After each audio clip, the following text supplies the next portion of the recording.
Hola República, feliz tarde. Con ustedes está Pere Ortín, es periodista español, 25 años de carrera y por lo que le preguntaba antes de la entrevista, ha explorado todas esas ramas del periodismo, aunque entiendo que radio no. Aún no, estamos en ello. Sin embargo, está aquí en Guatemala para dar un taller de periodismo. Bueno, son varias actividades las que tienen. Conferencias, talleres, autoexplotación. Así que todavía pueden acudir hoy a Fundación País y entiendo que mañana también. No, mañana en la mañanita ya marcho de vuelta hacia San Salvador. Ah, entonces solo Hoy es tienen... la última posibilidad en la tarde.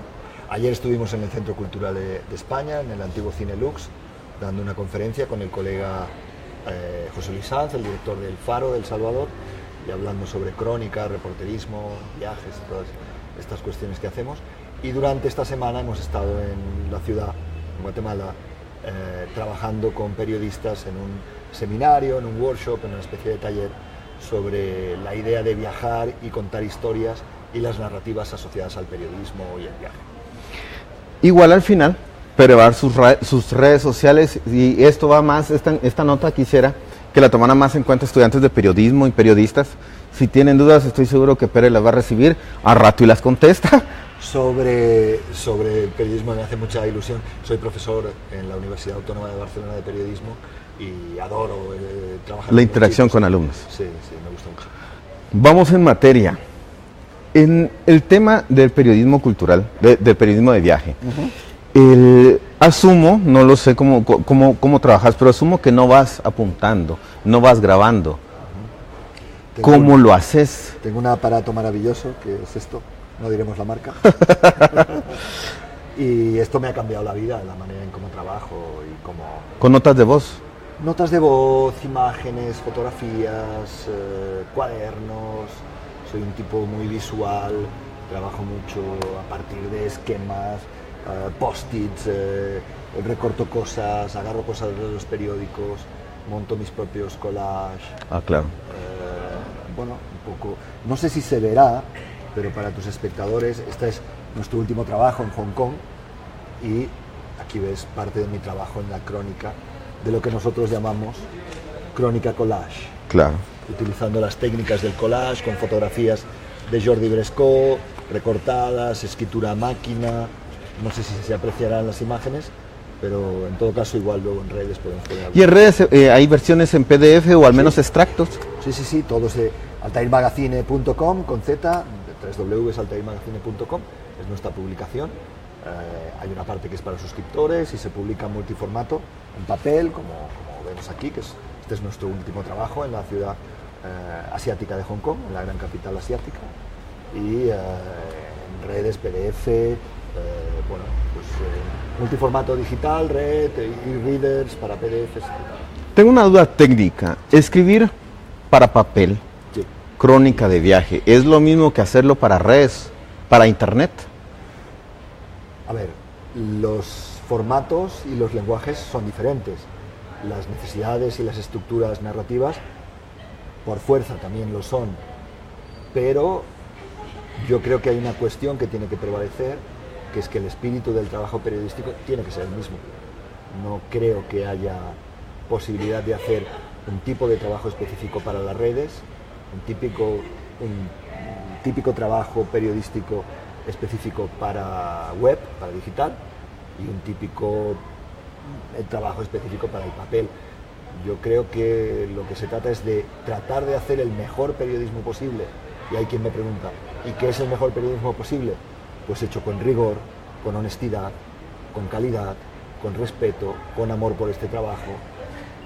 Bueno, pues eso, no me gusta mucho ponerle adjetivos al periodismo, me gusta hacer buen periodismo, intentar hacerlo al menos. Claro que al final el periodismo, pues esto nos prohíbe un poquito el adjetivizar, ¿no? Sin embargo, en escribir para internet llega un momento, una apreciación propia, que llegamos a tener amarras en estructura, Sí. que al rato y te cortan la creatividad en el tema de titular, entre títulos y estructura misma de una crónica. Fíjate que es bien extraño todo eso, porque yo creo, a ver, te lo diré muy sencillo, yo no hago periodismo para el señor Google o el señor Facebook. Yo hago periodismo para mis lectores. Que por ahí una parte de ellos se encuentran a través de Google o a través de Facebook, ok, pero lo importante son los lectores y las lectoras, no la manera en cómo llegamos a ellos. Otro headline, otra idea de cabecera, ¿no? Nosotros no hacemos periodismo para buscar tu clic, lo que queremos es que tú disfrutes con nosotros de tu tiempo, y tu tiempo es muy valioso. Claro, y estoy de acuerdo, pero voy a ser un poco de abogado del diablo.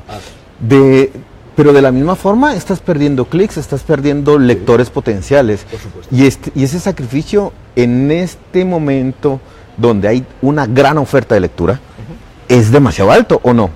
No, si tú tienes claro realmente lo que quieres hacer, ¿no? Yo creo que es imposible dirigirse a todo el mundo, que es imposible hacer un producto producto periodístico que contente a todo el mundo. Tú tienes que tener claro qué es lo que tú quieres hacer, qué es lo que tu equipo quiere hacer contigo, qué es lo que tratas de transmitirle a tu gente y construir un discurso a través de ello con pedagogía, con trabajo, con mucho esfuerzo, por supuesto, construir el mejor periodismo posible para ese público que está ahí. Pero no pensar en la manera, en cómo. Yo creo que nos hemos perdido una parte importante del periodismo actual, empezando por los directores y directoras de medios. Hemos perdido totalmente el norte, o sea, hay que hacer una gran autocrítica. En el momento en que el lector desaparece del foco de nuestra luz, empezamos a estar muertos. Yo creo que en muchos medios empezamos a estar muertos desde el día en que nacemos, cuando no pensamos primero y principal, antes que nada, en nuestros lectores y lectoras. Pero en lo que decís, quiero entender, Altair puede vivir voy a utilizar manda. En Altair manda la redacción, que no necesariamente ocurre en todas las redacciones del mundo. De hecho, muy pocas. En Altair manda nuestro editor, Pep Bernadas, nuestro fundador, es el fundador de Altair y el propietario de lo que significa Altair. Pero nuestro editor, al estilo de los viejos editores de prensa, de revistas, de periódicos, de radios, de televisoras, es tan inteligente que nos deja trabajar con libertad para poder ejercer lo que nosotros sabemos hacer, que básicamente es el periodismo. Él no es periodista, no ha ejercido el periodista. Entonces, ¿qué sentido tendría que él nos impusiera una visión periodística cuando él no sabe de periodismo? Nosotros, Berta, Jordi, Mario, Paula, Patti, nuestros colaboradores por el mundo, etcétera, a mí que me toca dirigir la estructura, intentamos hacer periodismo, que es lo que sabemos hacer. Claro, pero ese es un ejercicio demasiado maduro de parte de él como director, porque no pasa en todos los medios. O sea, no, pero ese no es mi problema. Ese es el problema de esos medios a los que le suceden. Pero entonces, en ese contexto, ¿qué pasa con el joven aspirante, la joven aspirante a periodista, que viene y se empieza a topar con estos diques y que de alguna manera le frenan su crecimiento profesional? Porque la práctica hace el maestro. Por supuesto. Yo creo que hay problemas ahora, es cierto que hay una dinámica de trabajo que es muy compleja para los nuevos jóvenes periodistas, está claro, estoy de acuerdo contigo, pero creo que también, hoy más que nunca, se requiere ese esfuerzo extra por nuestra parte como periodistas para defender bien nuestro trabajo, para tratar de hacerlo cada vez mejor. Yo no estoy para nada en contra de las redes. No, claro. Nosotros trabajamos multiformato, trabajamos papel, digital, trabajamos reader, trabajamos PDF, no hay ningún problema. Utilizamos las redes pues más o menos de manera consciente, como consideramos más o menos que debemos hacerlo, y tratamos de construir el mejor periodismo posible con lo que tenemos. Hay que seguir trabajando, hay que seguir picando piedra, o sea, dándole al martillo y seguir, trabajar y trabajar y trabajar, no hay de otra. Hace poco hablabas de la autocrítica. Hablemos de la autocrítica en el periodismo, diré, hispanoamericano, sí. El periodismo en español. Sí. ¿Cuál es tu previsión? ¿Hacia dónde va? Pues una pregunta muy amplia, Gabriel. Yo creo que podríamos... A mí hay una cosa que me ha podido molestar un poquito de cierto tipo de periodismo latinoamericano, iberoamericano, hispanoamericano, como cada uno lo quiera llamar, que ha sido la búsqueda constante de esa especie de freak show, de monstruitos, de hablar de nuestras sociedades, en el caso de las crónicas, a partir de, imagínate, te pongo un ejemplo hiperbólico, ¿no? Un bailarín de flamenco japonés al que le falta una oreja, que vive en Guatemala, que además se quedó sin una pierna durante la guerra, y que tiene una pupusería en San Salvador. Claro. No puede ser verdad esto. O sea, realmente podemos tratar de describir nuestras sociedades a partir de nuestros monstruos, a partir de nuestro circo, a partir de nuestro freak show. Yo creo que nos ha sobrado capacidad de mirar lo extraordinario y nos ha faltado voluntad para mirar lo ordinario, aquello que sucede todos los días, aquello a lo que no le prestamos atención, aquello que esconde en muchos casos historias maravillosas. Sin embargo, antes se acostumbraba, ¿no?, el diario grande, el sólido, que tenían el hermano menor, sí, un periódico extra donde metías sangre y metías este tipo de historias insólitas. Sí. Ahora pareciera ser que saltó y está en la primera plana de este diario. Bueno, fíjate que gran parte de los medios de comunicación, de las grandes cabeceras de América Latina y España, están en una profunda, total y absoluta crisis. No saben qué quieren hacer. Y en cambio, yo veo un gran periodismo latinoamericano y español hecho en digital, hecho por medios pequeños, hecho por medios independientes, que están dando la batalla por un gran periodismo, ¿no? Y aquí en Centroamérica hay muy buenos, en España hay muy buenos, en México hay buenísimos, en Argentina, en Colombia, o sea, hay mucha efervescencia de un tipo de producción periodística de alta calidad que no necesariamente viene de los grandes medios masivos antiguos. Pero debería ser así. No sé cómo debería ser. Yo lo que me planteo es que en todo caso, ahora si uno quiere buscar gran creatividad, pues posiblemente tiene que buscarla fuera de los grandes medios periodísticos. Yo cada vez estoy más convencido de ello, ¿no? Ahora bien, los medios también son escuelas. Sí. Pero entonces, ¿qué va a pasar? Al menos lo fueron. Yo no tendría tan claro que continúen siéndolo. Es cierto que la redacción de un periódico, de una radio, una televisora, de una página web, siempre solía ser un lugar también de aprendizaje, donde el joven periodista, a mí me sucedió, llega y aprende de sus mayores a ejercer esa parte que tiene este trabajo, esa parte que tiene de oficio, pero también aprende sobre todo su desarrollo intelectual. Para mí un periodista tiene obligatoriamente que ser un intelectual, tiene que ser una persona que piense a través de su sociedad, que piense de alguna manera con sentido en el lugar en el que se desarrolla su trabajo, en la gente con la que se desarrolla su trabajo, ¿no?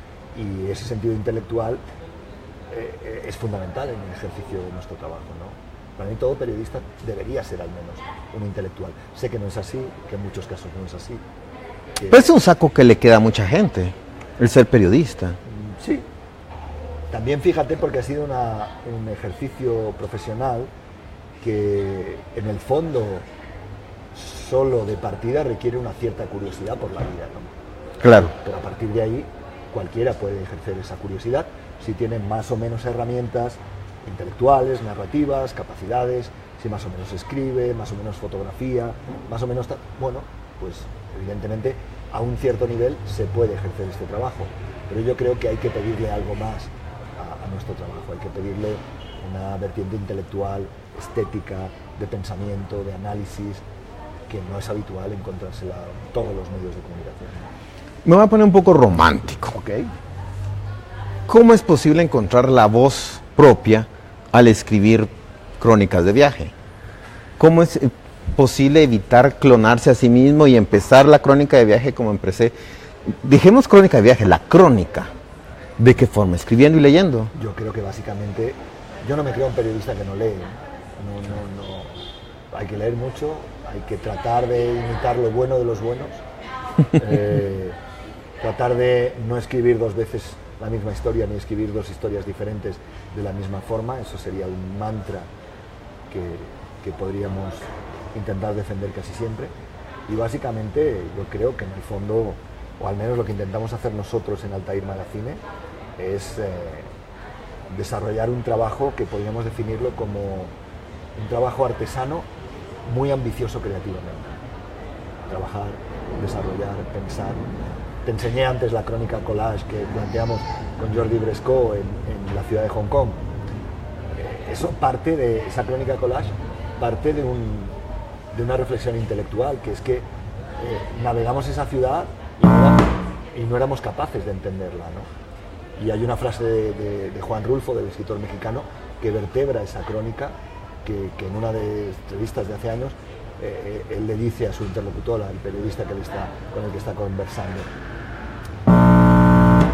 no puedo penetrar la realidad, en ocasiones no puedo penetrar la realidad, es misteriosa. Y hay lugares donde, como en nuestro caso nos sucedió en Hong Kong, donde no eres capaz de hablar cantonés, donde prácticamente no conoces a nadie, donde te estás moviendo en una especie de navegación sin rumbo por un océano que no tienes mapas, que no tienes cartas de navegación, no tienes brújulas, ¿no? Entonces la realidad, va solo. Sí, la realidad se convierte en algo misterioso. Y a partir de ahí pues tienes, al menos nosotros lo que hacemos es desarrollar artefactos, herramientas, ideas a partir de las cuales contar ese viaje, esa crónica, llámalo como quieras, ese reportaje, esa cuestión, decidiendo básicamente qué miras, por qué lo miras, y a partir de ahí construyendo algo, ¿no? Que tenga una ambición estética, por supuesto. Pero acá hay cómplices, no vas solo a hacer. Siempre hay cómplices. Nosotros en Altair Magazine, la idea fundamental que vertebran nuestros números especiales monográficos 360 grados, en cualquiera de sus formatos, está muy basada en el hecho de ser capaz de construir a partir de la mirada de los otros.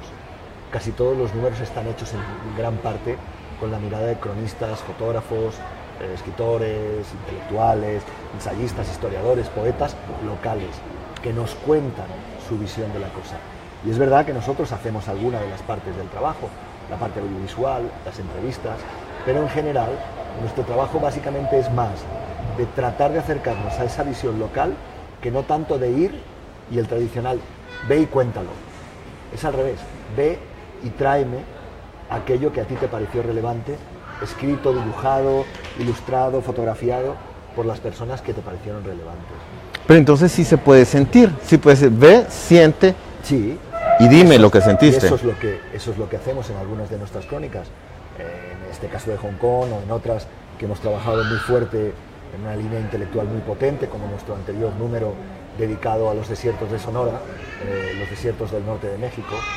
Trazamos un triángulo creativo muy interesante que nos planteamos a partir de la existencia de una novela, Los detectives salvajes, de Roberto Bolaño, cuyo último capítulo se llama Los desiertos de Sonora. Esa novela se cruzaba en la línea del triángulo, en el otro ángulo, con un viaje físico, literario, intelectual por nuestra parte, por parte de Patti Godoy, una reportera y periodista, cronista mexicana, sonorense, y mío, y el otro vértice del triángulo construido en una línea donde aparecía un atlas de Sonora que había servido de inspiración al escritor Roberto Bolaño para construir un universo, Sonora, los desiertos de Sonora, en el que él nunca había estado. Pero entonces, para construir ustedes sus crónicas, están pensando en lectores que tienen una cultura general vasta. O sea, me gustaría pensar siempre, y lo creo firmemente, que nuestros lectores son mucho más inteligentes que nosotros. Claro, sí. No hay que subestimar al lector. Eso yo lo tengo, para mí es un dogma de fe. Y ahora, mencionabas hace poco que das clases. Sí. ¿Encontrás esta creatividad, esta pasión por el periodismo actualmente con tus alumnos? Sí. Falta, digamos, yo me encuentro con ellos en una sensación de mucha ventaja, y eso también hay que tenerlo en cuenta. Cuando uno tiene canas y se va haciendo mayor, pues uno tiene la ventaja del paso de los años. Claro. Pero me gusta mucho de ellos esa energía, esa capacidad para tener energía casi por momentos ingenua, ¿no? Para construir universo desde la ingenuidad. Me sorprende a veces que estén tan clavados en algunas cuestiones como para mí totalmente irrelevantes. Les importa mucho la objetividad, que no existe. Y les importa mucho. Pero ustedes allá siguen, bueno, ustedes quiero decir, ¿en España se sigue enseñando que existe periodismo objetivo? Yo no. Pero hay gente que realmente afirma ese tipo de cuestiones que a mí me parecen totalmente ociosas. La objetividad no existe. La objetividad, señores, señoras, no existe. Cualquiera que les diga lo contrario, miente. Se trata de construir un periodismo riguroso, honesto, veraz, verosímil, pero todo lo demás es literatura. Pero te interrumpí. Estabas en eso, justo. Las chicas creo que tienen las ganas, la ambición, la necesidad de ir un poquito más allá y por eso andan como medio perdidos en un mundo también en el que de alguna manera todos andamos un poco perdidos. Sí, claro. Desde que llegaron estos aparatos a nuestras vidas, el mundo cambió, eso es innegable. Y es verdad que cada vez leemos más que nunca, pero leemos muchas veces sin atención. No te pasa, miras titulares, lees en diagonal, lees rápido y sigues a lo siguiente. Te gusta mucho una cosa, la guardas. Y se queda para Y siempre. se quedó, pero te estaba gustando mucho y no la acabaste de leer. Y nos pasa a todos, nos sucede a todos seguro, ¿no? Entonces para mí esa sensación también tiene mucho que ver con reflexiones, autorreflexiones que todos, como periodistas, como lectores, como espectadores, como usuarios, las redes, tenemos que hacer, ¿no? Y que nos está faltando. Ahora yo creo que estamos en esta fase de los celulares y de las redes, como los niños el día después del arbolito de Navidad, cuando tenemos unos juguetes nuevos y queremos jugar con todo a la vez, queremos ver el último juguete que nos trajo nuestro tío, nuestra abuelita, y en fin, yo creo que esa sensación aún es como, queremos probar todos los últimos gadgets, los últimos cacharritos, los últimos apps. Ok, está bien, pero esa fase infantil no creo que pueda durar mucho, ¿no? Hay que madurar en el uso de todo este tipo de cosas. Pero entonces con este criterio puedo asumir que el periodismo impreso no va a desaparecer. Yo es que no veo de verdad ningún enfrentamiento entre el periodismo papel y el periodismo digital, el periodismo web. Creo que son total y absolutamente complementarios. Nosotros tratamos de demostrar humildemente que se pueden hacer bien las dos cosas. Tratamos de demostrar humildemente que con los recursos de los que disponemos intentamos construir con mucho trabajo, mucho cariño, mucho respeto por este oficio y esta disciplina de trabajo que es nuestra parte en el negocio de construir Altair Magazine, que se pueden hacer las dos cosas, que son complementarias, que no están enfrentadas, que una cosa no destruye a la otra, que esta cosa tiene sus valores y nos aporta muchísimas cosas, y esta otra cosa nos aporta muchísimas cosas también. Es que no veo por ningún lugar donde está el enfrentamiento ese falso de algunos gurús que quieren decir el digital 9.0 acabará matando. Oiga, si no pasamos aún del 2.1, sí, oigan, ok, es un negocio, usted vende celulares, usted vende líneas, usted vende datos, usted vende, y está muy bien, y yo le respeto, pero no me engañe, por favor, no trate de engañarme, ¿no? No es un enfrentamiento entre el papel y el digital, eso no existe. Ahora, no sé si en España ocurra, aquí en Guatemala no hay mucho lector. Ajá. De literatura, no digamos de medios impresos. Por desgracia en España es más o menos igual. Pero entonces, desconozco los datos en Guatemala, claro. pero no. Pero entonces hay una apreciación que, bueno, entonces no hagamos textos largos en un periodismo impreso, sino que hagamos prácticamente telegramas, contemos noticias, telegramas en un periódico impreso. ¿Y por qué no planteamos que en vez de el volumen o la longitud de los textos, hablemos del trabajo que hay detrás de los textos? En vez de no hagamos textos largos, yo diría, no hagamos textos malos. Pero al final eso es subjetivo, ¿no? Totalmente, pero también la longitud es subjetiva. Hay gente... Touché. Para una persona que corre maratón, Claro. 42 kilómetros son su actividad diaria.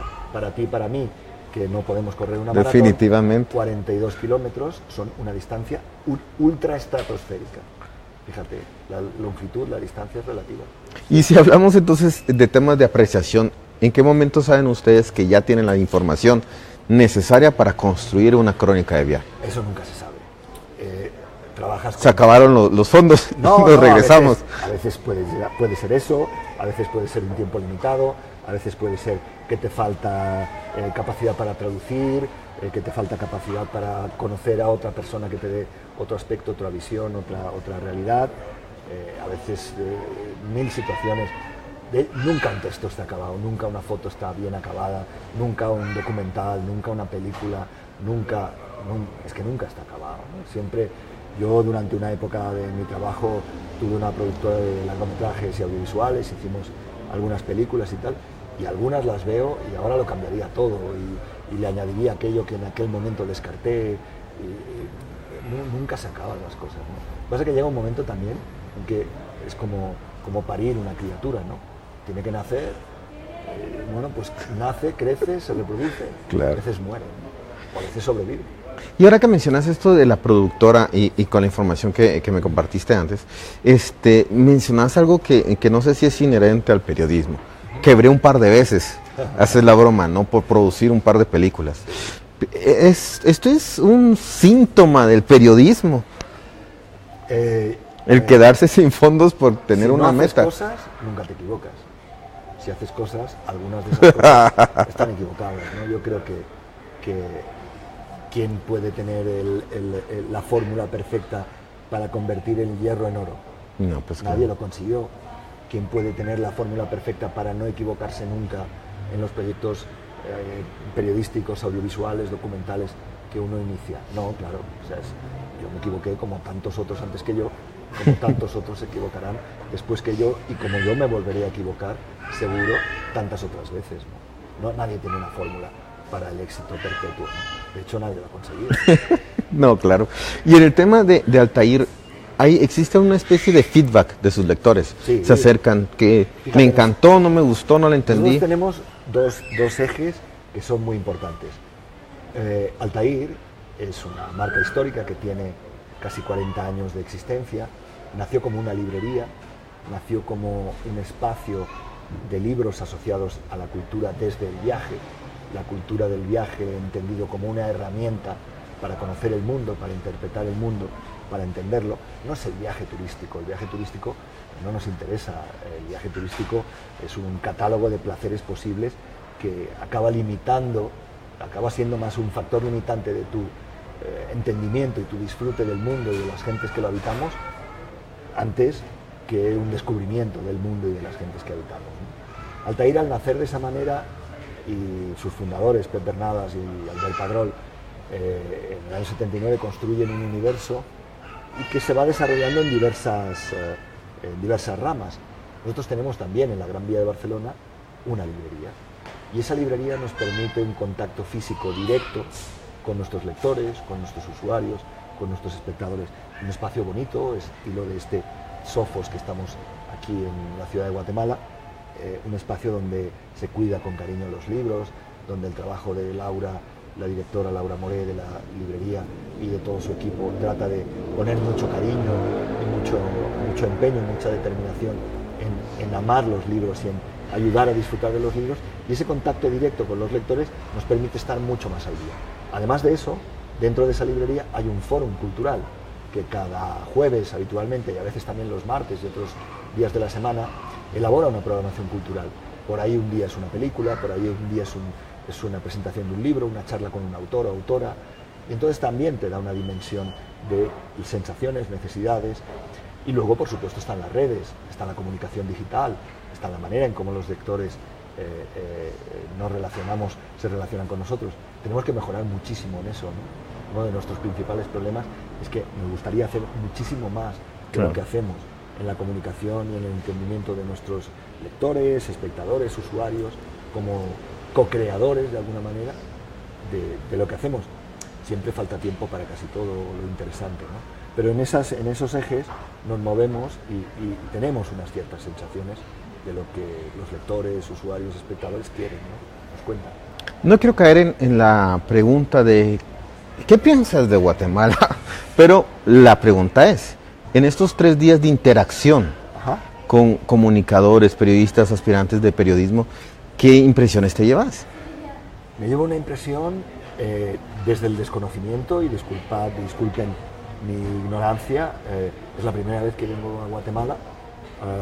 Me ha parecido un lugar en estos días.